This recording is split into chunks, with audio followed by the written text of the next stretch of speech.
Salut à tous, aujourd'hui je vais vous parler de quelque chose qui me tient vraiment à cœur et qui fait vraiment partie de la permaculture, c'est la créativité. On est toujours en train de bricoler des trucs, d'essayer d'inventer des choses et la créativité en fait vraiment partie.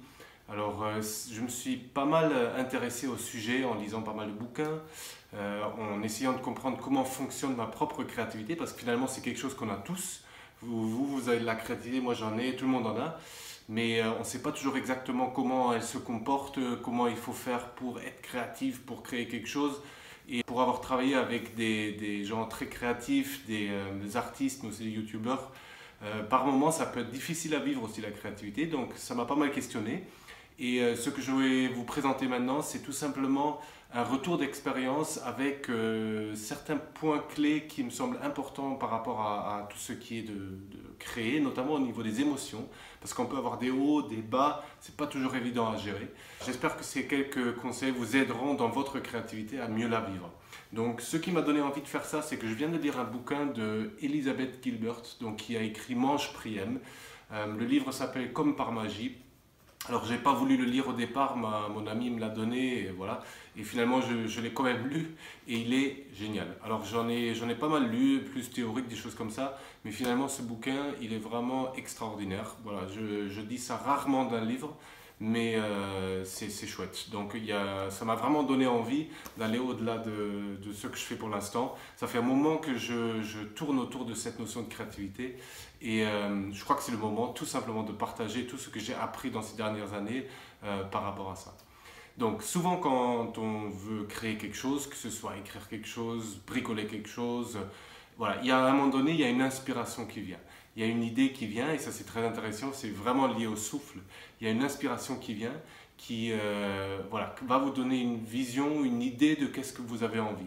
Ça peut se passer très tôt dans la vie, par exemple des grands chefs par moment ils mangent, je sais pas, le repas préféré de leur mamie, ils se disent ah, c'est ça, je veux faire ça de ma vie. Alors moi c'était pas trop comme ça, moi c'est plus, il y a plein de trucs qui m'intéressent donc voilà, j'essaie plein de choses parce que le simple fait de créer quelque chose est un acte vraiment magnifique, c'est une part de soi-même, voilà, une émotion ou une idée qu'on essaye de mettre dans la matière. Et ça, c'est quelque chose d'extraordinaire. Donc moi, ça part plus dans tous les sens. Voilà, j'ai eu des moments où j'ai vraiment eu des visions à long terme avec quelque chose d'assez grand que je voulais créer ou réussir. Voilà, l'ego, il s'est pas mal mélangé à ça, mais je vous en dirai un petit peu plus après. Et voilà, donc il y a cette première phase et j'ai tout simplement ce que j'ai fait, j'ai dessiné un schéma. Alors, c'est pas une théorie qui existe, mais tout simplement, j'ai essayé de voir si je devais schématiser ma créativité, à quoi ça ressemble. Donc, je voulais vous la montrer, vous l'expliquer et vous me direz si ça vous parle ou pas. Donc, ça, cette forme-là. Donc, je vous disais, il y a cette première bosse, c'est vraiment une première idée, une envie de faire quelque chose. Et souvent, chez moi, le lendemain, il y a comme, ça retombe.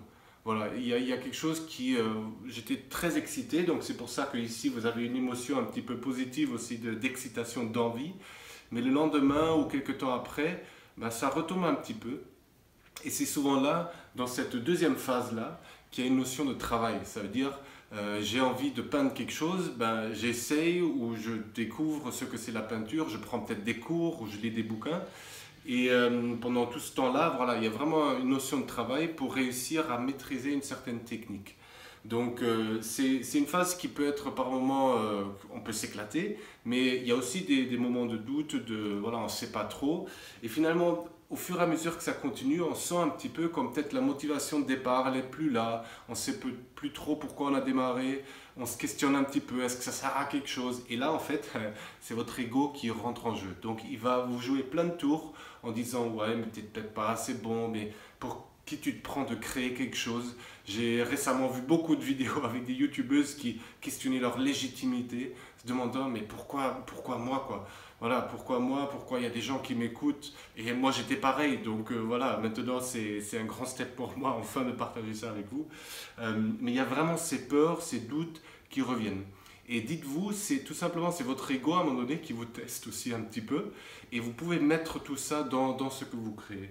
Et moi j'ai remarqué qu'après cette phase de travail, il y a vraiment une troisième phase où vraiment on arrive à un point où on se dit merde, est-ce que j'y vais vraiment ou pas? Voilà, je viens de voir un film qui s'appelle L'Ascension, c'est une comédie un petit peu avec un gars qui, pour l'amour d'une fille, il veut monter sur l'Everest. Pas mal. Il se dit ça, il a cette idée un petit peu folle, et du coup il se lance, voilà, il fait les premiers mètres, et il arrive à 4000 mètres, et là d'un coup il s'effondre, et il se dit, mais qu'est-ce que je fous? Il est assis sur une pierre là, et il dit, mais qu'est-ce que je fous là? Voilà, et ça c'est vraiment un moment clé dans tout processus créatif où soit vous balancez tout, vous déchirez tout, vous dites mais c'est du grand n'importe quoi, soit à un moment donné vous gardez la foi, vous gardez vraiment ce qui vous motive au plus fond de vous-même et vous dites non, j'y vais quand même, je tente le coup, je vais au bout de ce que j'ai envie de faire et on verra bien.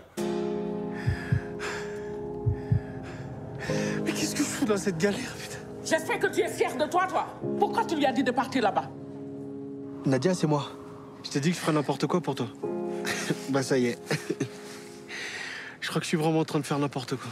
Et là, c'est vraiment un combat entre l'ego et quelque chose qu'on peut, peut-être au drame, je ne sais pas comment vous le nommez, mais où on dit qui c'est qui va gagner la bataille. Parce que l'ego, à un moment donné, avec les peurs, avec tout ça, il va vous faire douter, il va faire que peut-être que vous n'allez pas aller au bout. Mais il y a quelque chose au fond, et si vous l'écoutez, il va vous dire allez-y. Et souvent, ce qui se passe, et ça c'est incroyable, souvent si vous arrivez à dire je lâche prise des doutes, donc il y a vraiment dire à son ego merci, au revoir, j'ai compris, mais là j'en ai plus besoin. Souvent après, vous avez un pic où vraiment vous réalisez quelque chose, vous atteignez un objectif, vous atteignez l'Everest peut-être même, qui est un moment vraiment d'extase, ouais, c'est juste ouf, de joie profonde. Où vous dites waouh, ça y est, j'ai atteint quelque chose, j'ai réalisé quelque chose, et ça n'a pas besoin d'être quelque chose d'extraordinaire, mais à votre niveau, c'est peut-être quelque chose d'extraordinaire. On se fait, c'est vrai! Donc ça, c'est quelque chose qu'on voit souvent, aussi dans le sport de haut niveau par exemple.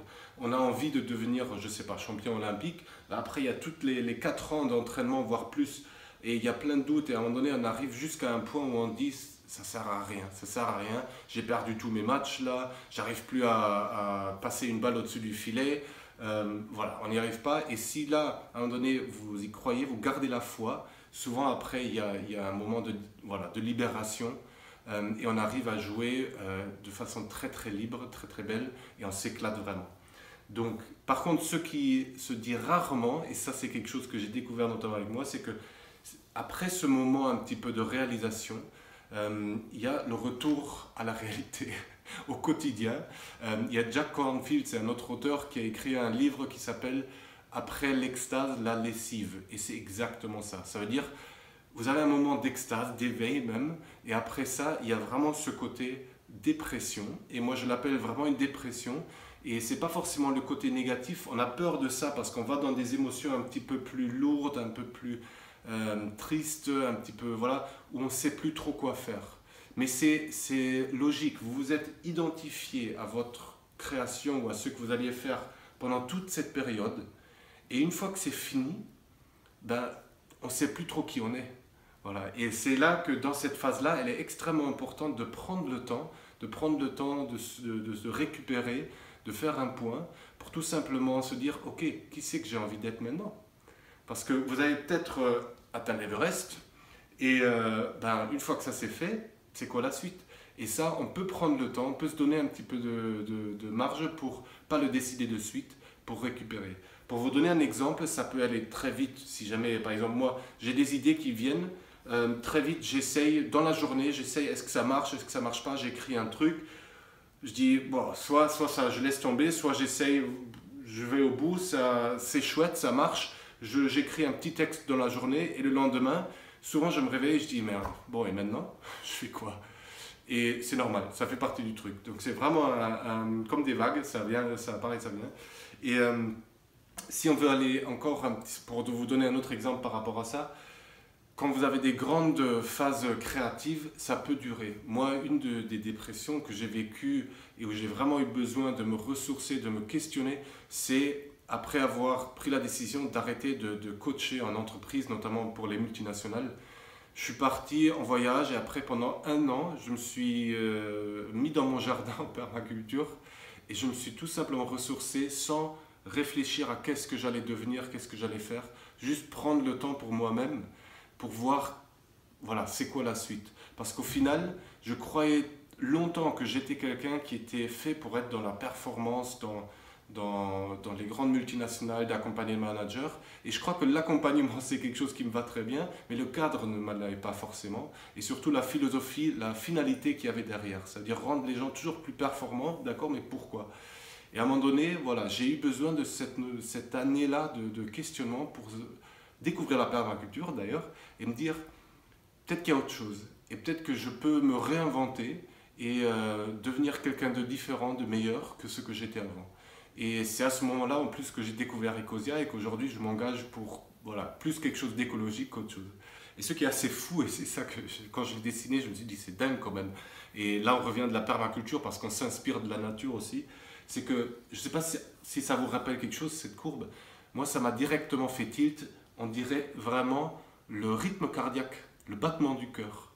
Donc, suivre ce rythme-là, est-ce que ça ne serait pas suivre le rythme de son cœur? Donc, ce que je dis aux entreprises, mais aussi aux créatifs avec lesquels je travaille, déjà, prenez conscience que tous ces états émotionnels, ils sont normaux. Voilà, c'est normal de douter, d'avoir peur, d'être dans quelque chose, dans une extase. Voilà, ça fait normal. Ça fait partie d'un processus. Et plus on apprend à se connaître, plus on peut être dans une certaine bienveillance par rapport à soi-même quand on est dans ces états-là. Alors moi, ce qui m'a beaucoup aidé, bien sûr, c'est la méditation. Tout simplement pour prendre conscience dans quel état j'étais. Et c'est comme ça, en fait, que j'ai découvert ça. Parce que tout simplement, j'étais là, j'ai dit, ok, je ferme les yeux. Je n'essaie pas de chasser ce qui se passe à l'intérieur. Je suis juste en train d'observer. Et j'ai observé vraiment ce rythme-là qui part, qui vient. Et aujourd'hui, par exemple, quand j'ai des idées, ça peut... Là, quand je suis là, par moment, je n'arrive pas à m'endormir la nuit. Encore il y a 2 jours, je n'arrivais pas. Il faut que j'écrive, il faut que ça se passe. Il y a plein de trucs qui me viennent, c'est génial. Mais aussi, le lendemain, il y a vraiment le truc où je suis là à dire, ouf, et maintenant, voilà, je ne sais même pas ce que je vais en faire, voilà, ça ne sert à rien, je balance tout. Et c'est juste là de garder ce que vous avez créé et peut-être 2-3 jours après, de revenir dessus et de continuer ce travail. Donc voilà pour le processus créatif. Ça s'applique aussi à des équipes. Donc ici, vraiment, il y a une première phase d'équipe où on se rassemble autour d'un objectif commun. C'est souvent un leader ou un créateur d'entreprise, par exemple, qui dit « Moi, j'ai une idée, allez, on y va ». Et après ça, après cette première moment d'excitation, ben, on travaille, on essaie de mettre en place, on teste un petit peu, ça marche pas. Et à un moment donné, la troisième phase, c'est vraiment un moment donné où les gens, ils sont pas contents à comment ça marche. Chacun un petit peu montre vraiment qui il est et on a besoin de régler les choses. Et si on s'autorise à vivre ça, c'est-à-dire aussi un petit peu aller dans le conflit, de se dire « ouais, là je suis pas d'accord » et tout ça, ben, c'est la meilleure façon pour vivre des moments où on s'éclate vraiment. Voilà. Et donc la 4e phase peut vraiment être ça, de s'éclater en tant qu'équipe, d'atteindre vraiment un objectif qui est chouette. Et une fois que ça c'est ça, moi je dis toujours, prenez des vacances, partez, que ce soit en équipe, mais aussi voilà, chacun de son côté, et donnez-vous l'autorisation vraiment de vivre ce moment de repos un maximum. Un autre exemple, juste pour terminer, parce que ça m'éclate là-dessus, si vous prenez par exemple un sauteur à la perche, qui saute voilà, avec le bâton, bah, finalement c'est pareil, il lève la perche, il court, à un moment donné il plante la perche, il y a vraiment quelque chose, une tension, et qu'est-ce qui se passe là? Soit il y croit, il y va à fond, et dans ce cas-là, il part, il saute la barre, et il retombe, et heureusement qu'il y a un matelas derrière.